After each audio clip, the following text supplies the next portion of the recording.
Hello, everyone, and welcome to Sustainable Packaging 101, your roadmap to goal setting presented by SpecRite, the leader in specification management software.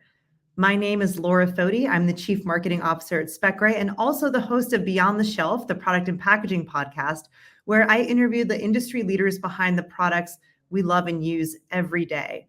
Prior to SpecRite, I led advertising and analytics at GE Digital, GE's industrial Internet of Things business, and I've really fallen in love with the intersection of manufacturing and technology, having previously also worked as a consultant at Deloitte, helping companies with their digital transformations. I'm also thrilled to be joined by Katie Exum, a product manager here at SpecRite, who specializes in our sustainability solutions and integrations. Katie has a background in packaging engineering, where she worked in the food and beverage industry, followed by a consumer electronics experience at Amazon. As you will see in this webinar, beyond her technical expertise, Katie has a passion for all things sustainable, which has enabled us here at SpecRite to have a unique perspective on this, on how SpecData can help power your sustainability initiatives. Katie, welcome. Thank you. Excited to be here today. We're excited to have you. So let's get into it. Why now? When it comes to sustainability, it's really no longer a nice to have. It's becoming something that is a regulation, something that is coming from investors and shareholders as the community looks for companies to become more sustainable. And when we look at regulations, and we'll talk more about this later, there are now hundreds of sustainable packaging regulations globally. And companies are really being asked how compliant they are. And consumers are really demanding transparency and visibility into the data. And as we'll see later, they're also using sustainability as a way to make decisions and purchasing decisions. And so really the challenges are just becoming more and more unmanageable for the current state of companies. And when we look at how companies are managing sustainability today, we oftentimes hear things like spreadsheets and PDFs and share drives, and that really just doesn't meet the needs of the current environment. But how much more are consumers demanding? We have some stats for you that I'd love to share. If we go to the next slide, we conducted a sustainability survey last year of more than 1,000 consumers.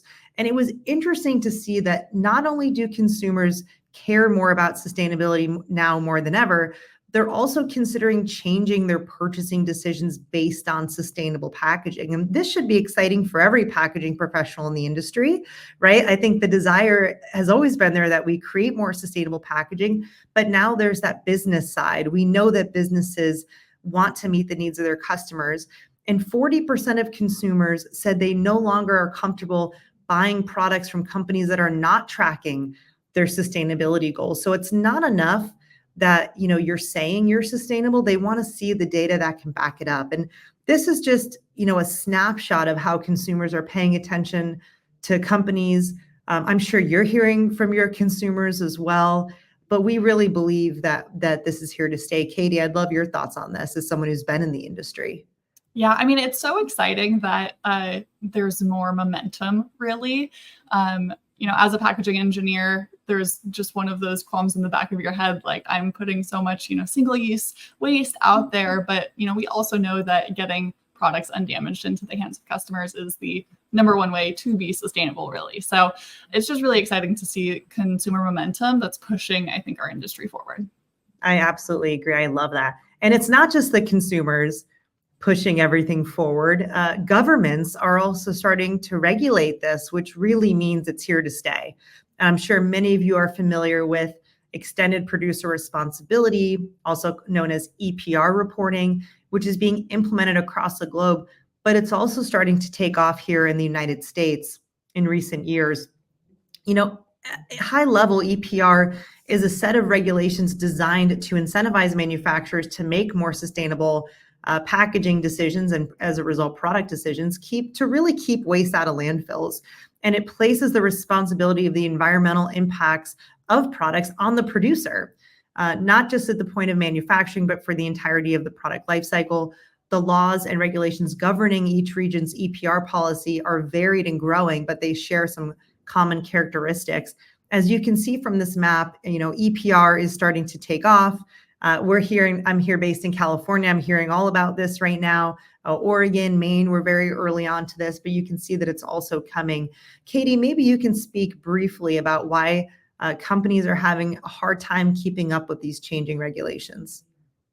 Oh, yes. All right. Keeping up with regulations is challenging because each state is doing their own thing. And sometimes there can be even multiple measures from within one state.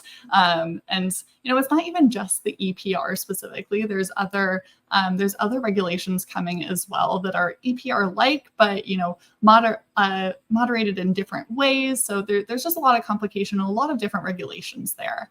But also, outside of just the single states, the states in the US haven't really settled necessarily on what exactly needs to be reported. So we're hearing, California and everyone has passed their EPR laws, but they haven't actually decided what reporting looks like yet. So there's not necessarily even something at this point that we know concretely exactly what needs to be reported. And that's currently in the process of being worked out. But that just that extra unknown, that extra question mark makes it harder to keep on top of that. And so on top of keeping track of all the regulations, the reporting itself has its own hurdles. So companies are going to not only need to know exactly what's sold in their packaging, like materials, weights, and all, but they'll also need to know how much is sold in each state. So that they can queue up all of those totals. We sold this many products and packaging weighs this much, so there's our answer. But I've heard that that kind of granularity just isn't something that was required before for most companies, and I've heard that that's actually a gap that a lot of companies are seeing right now. So that's definitely a whole other can of worms there. So this is all to say that if your company is not already preparing, now is really the time that you need to be. Yeah, message received, Katie. I think especially when there's uncertainty in the beginning of the regulation is when you need to start getting your baseline, right? Because we don't know what the regulations are going to be, but we do need to know where we stand. And that's a great transition into, really what is the first step of defining a sustainable packaging strategy? And I think what's critical is this really isn't just a packaging strategy, it's a business strategy, right? And what an exciting time for packaging professionals to be elevated into higher levels of the organization and really sitting shoulder to shoulder with some of your counterparts to really drive this holistic strategy. And we're going to break down how you can do that because this really has to be a collaborative effort. And so the first question is really asking the big questions. And, this might seem silly, but, you're going to have to work with multiple stakeholders across the organization. And you want to understand, what do we really care about when it comes to sustainability? And, I think for many folks, it depends on, what industry you're in. If you're a food company and you're really worried about the perishability of your product, like that's going to have drastic implications for your sustainability strategy versus maybe a beauty company might have. Who's your target consumer?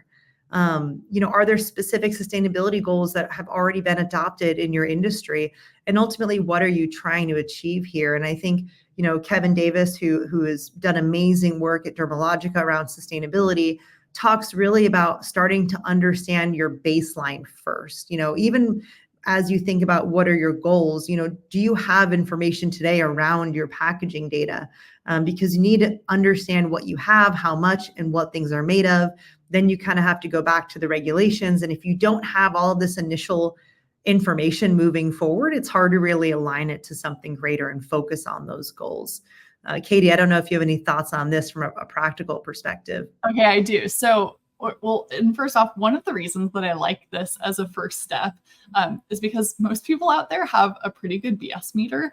And if your company is, promising things sustainability wise that don't actually align well with your industry or how consumers see you as a company, it's just not going to stick well. And this could even be true internally for employees. So, if you're saying our goal is XYZ and we're in company type ABC, there's just going to be like, why is that our goal? That doesn't make sense for us. So it's really important to make sure that you have an understanding of who you as a company are, and the goals that would pair well with that are going to follow. So, for example, if I'm a paper manufacturer, I know that my biggest contribution of environmental concerns, as mostly in industry, is the growing and cutting down of trees. So deforestation is destructive to environments, of course, and trees use up a lot of water. These are the really big issues facing my industry and where my company might want to focus our efforts. Absolutely. That's a great point. And I think of the beauty industry, and, so much plastic and other materials are involved in the actual product. That's a good place to say, how can we get more post-consumer recycled material into it, right? And so I think, like you said, asking the big picture questions, what does our industry care about? What do our consumers care about? And that leads us into step number 2, which is really determining what KPIs you're going to measure. And there's just a ton you can track and measure when it comes to sustainability goals. Katie, maybe you can touch on a few of these KPIs that companies might want to consider as part of their packaging sustainability strategy. Yeah. And again, I want to reiterate, like on the last slide, who your company is and what your company does is hugely important when choosing the KPIs that make sense for your business. So, like back to our paper manufacturer example, because deforestation is a pressing issue, using materials from sustainably managed forests is going to be of huge importance. And reducing water use could also be important since we use up a lot of water as an industry, and droughts are becoming more common globally. So there's a lot more focus on water. Your company can choose so many different things to measure: reduce greenhouse gas emissions, reduce plastic use, reduce overall packaging, increase recycled content, increase recyclability, reduce single-use packaging, increase compostability, decrease use of problematic materials. You get it. There's a ton of different things that you can use, and it's important to know what makes sense for you. But all of that whole list right there, that's just from a packaging perspective even. And I know that we're talking about, packaging sustainability strategies here, but it's also really important to look at your whole supply chain, because if you're selling a product and your greatest source of negative impacts, it probably isn't packaging. So I just want to, this is, one of those call to actions. Please just make sure that you're also addressing the big things like water use for crops, probably not in what a packaging engineer is going to be focusing on or measuring, but that's going to be really important and important to address those big things before or in tandem with tackling the smaller ones, especially when we have limited manpower. So focusing our efforts on what makes the biggest difference is always just going to be the best move as we as a world strive for better sustainability. Yeah, absolutely. And I know we work with a lot of food and beverage companies, and I was talking to one of them this week, and our she was saying how, we can't get rid of all the plastic, right? But maybe they can palletize things differently, right? Maybe they can look at logistics and optimize for packaging there. And so the amazing thing about packaging is we do have so many different levers that we can pull, whether it comes to the materials we're using in the packaging, how we're transporting the product. There are really a lot of levers we can pull to be sustainable. And so it does just really depend on the context of your industry and even the value chain that you operate in. And most importantly, we have to ensure that, our sustainability metrics align with, the company's values, mission, and purpose, because that really reinforces them across the organization. So on to step 3. It's not enough. So you've asked the big picture questions. You've gotten some KPIs that you think you're going to focus on. Now is probably the most important step. And this is actually, I've seen the hardest step for most companies, especially when I was in consulting, which is setting the right goals. And so Katie, you talk a lot about SMART goals that align with what leadership cares about. What is kind of this concept? Can you share more on that? Yeah, so for the uninitiated, SMART goals are specific, measurable, achievable, relevant, and time-based goals. Now, this probably isn't a novel concept to anybody here today, but it's one of those things that we maybe learn in college or on the job later, and we know, but we don't necessarily always use. But if there's really ever been like something that's applicable to using SMART goals, it's really sustainability goals, because they just align so well with the urgency that we need to enact change with. But I also want to point out that I think that leadership alignment is really a critical sixth element to success here, because leadership buy-in, it really provides accountability when making progress towards both the short and long-term goals. And SMART goals kind of really gives a framework for success that leadership is able to interact with. And it's kind of a common language that everyone in the company can use to communicate about, how you're doing with those goals. That's perfect. Specific, measurable, achievable, relevant, timed. Those are all things that make for a successful strategy as well. As we continue on, Katie, you talked about a little bit about getting and working across the organization. Stakeholder buy-in is so important, and not just from your leadership. They're one stakeholder. It's really from everyone and every single employee that works in the organization. Everyone should understand not just what your sustainability goals are, but how their function impacts those metrics. And, I get the chance to speak with a lot of chief sustainability officers, and a lot of what they do is embed themselves in each function to help connect the dots between these goals and each sub-function's contribution to that. I mean, packaging teams are obviously critical, but so, you need to talk to your supply chain and logistics teams. You need to talk to your product development teams, right?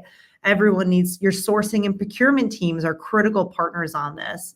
And so, having your sustainable packaging strategy, it's really a company-wide strategy. It's not a siloed effort. It's not something that just the packaging team can go do, because packaging touches every function. Like I said, someone's procuring it. It's going into the product, it's getting put on a truck.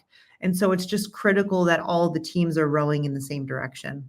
Yeah, and I think that one of the links to what we were talking about previously with leadership alignment is one of those things that can help to break down silos between different orgs, because if there's that directive from the top and everybody's working towards that same goal, then it just becomes a lot smoother, and there aren't two different groups that are working towards different things that are competing in a way. And so it really is going to help everyone march in the same direction. That's a great point, Katie. And when I think back to my consulting days doing a lot of transformational projects, oftentimes we would have the same 3 slides to start a meeting. No matter, if a person was new to the project or had been involved in it, it was always, here's what we're doing, here's why, here's how we're measuring it. And it's just such a great way to keep that drumbeat across the organization as you're talking to different groups, just making sure everyone's on the same page, and giving people something tangible to hold on to so that they can take this into account as well in their day-to-day. While these steps, might seem easy, there are some potential roadblocks to keep in mind, including, no one has a crystal ball. I certainly wish I did for many things in life. But Katie, we mentioned it earlier, the regulatory landscape just continues to change. How can companies really navigate this time? I mean, most companies don't have a whole horde of legal experts in-house to make sure that they're complying with the very complicated reality of global and US EPR. I think that one of the best things that you can do here is kind of partner up with companies in the packaging space who have made it their job to stay on top of these kinds of regulations. It shouldn't be up to a packaging engineer, in my opinion, to read through 100-page laws for each state in the US or globally to understand, what they need to do. So, if you need help making sure that you're EPR compliant, there's companies out there like Lorax, the Circular Action Alliance, Ameripen, and it's kind of their job to stay on top of these regulations. and then to help you do reporting down the line. And, of course, that's where SpecRite can come in as well. We can help you with all of the data that you need for reporting when you're ready to get to that point. And that's a great, segue to our second challenge, which is, I think this is actually the biggest challenge because, no one's ever going to be able to predict laws. But the biggest challenge that we see is companies just don't have the accurate data they need to begin with to start to even, generate reports. And, not only just inaccurate or out of date data, but just the data tends to be scattered across suppliers, right? And, packaging is typically something you're procuring from someone else, right? And so, how do you fill out your data sets? How do you know what data you need is a huge challenge. And then the last thing, Katie, you touched on this, is really internal resources. I mean, a lot of companies are doing this extremely manually now, and they just don't have the ability to hire more people and to continue to throw people whose day jobs are really valuable, and they simply don't have enough time to take this on in addition. Yeah. So we've hit on the importance of data in your packaging sustainability strategy a few times already, but let's really dig in on the importance of owning your data. And I kind of was hinting at this earlier, is that most people do not have this data today. Katie, can you walk us through some examples of what we mean by owning your data with some real world examples? Yeah, you know what, Laura? One of the things that I hear most these days is I don't even know what data I need to gather to start. And, not knowing what data you need, it's really not just, you're not owning your data. But when we talk about owning your data, we mean having instant access to the most up-to-date version of that data. And today you might need to ask your supplier or co-man or consultant or other side of the world business partner to find out simple packaging metrics like weight, dimensions, materials, additives. And that's just, it's not owning your data. And it's not doing you any favors as the world is getting more demanding for data than ever before. And it's really going to be crucial to have that instant access to all of your data. That's a great point, Katie. And one of our customers said it best to me the other day. He said, Laura, your data needs to be dynamic because the laws are going to change. And so the ability for you to do actual reporting, for the data to be managed in a way where it can be easily manipulated is just critical. And, my personal favorite story that I heard, and this is a well-known company that I'm a consumer of, years ago, they were telling me how they sent out 10,000 spreadsheets to their suppliers to get some of this information. And I just thought, man, if you're that person and your job is to send out 10,000 spreadsheets, and then you have to follow up to make sure that everyone sent them back, and then you have to try to stitch them all together. And then by the time you do this next year, your data, you're not even sure if that data is right anymore. And it's just, we can't build, Matthew, SpecRite's founder, says all the time, we can't just keep building bigger spreadsheets to solve this level of complexity. And we just all need to be managing this data well. And so, don't just take it from us. I mean, I think, how can SpecRite help? Would love to really talk a little bit about how we are helping companies take control of their packaging data to really address a lot of the packaging sustainability pressures. I mentioned Dermalogica earlier. Oriflame is another amazing customer that is using our purpose-built specification data management platform to power their sustainability efforts. And with SpecRite, they can easily analyze all of their product specifications, tracking things like percentage of PET in plastic packaging. Really getting to that granular level of detail just allows you to get to so many more insights. Katie, what are some other features that companies can leverage with a packaging sustainability strategy in mind? Yeah, so we have a couple. The first kind of most simple to use, but a little bit more rudimentary would be our like item finder. So it's a smart search tool that allows you to search for things across SpecRite with specific metrics. So let's say you are looking for packaging parts that have less than 30% recycled content. You would be able to use the like item finder to identify all of those. And so boom, that's where you can focus your next sustainability effort on. We also, though, have a year-over-year sustainability or year-over-year reporting tool, which helps to take kind of snapshots of of your data at different points in time, because we know that when you're doing reporting for all these different sustainability reasons, it's going to be really important to know exactly what a spec looks like at a specific moment in time. And so that tool is really enabling us to have a better view into historical data sets. That's really exciting, Katie. And, furthermore, looking at how do you take this data and action it, I'd love to talk a little bit about our partnership with Lorax EPI. And I know this is something you're really close to. So Lorax is the leading cloud solution for extended producer responsibility and product stewardship compliance. So think of Lorax as the rules engine, right? So they know what every single country needs, the format, what data is required. And so we integrate with Lorax to literally make it very easy for you to take all the data you have in SpecRite and then generate that report that you need, with the click of a button. And we believe this is the future. When you're managing your data dynamically, you can just go put it to work so easily. Katie, I know you're so close to this. Is there anything you'd like to add here? This is just such an exciting thing to me.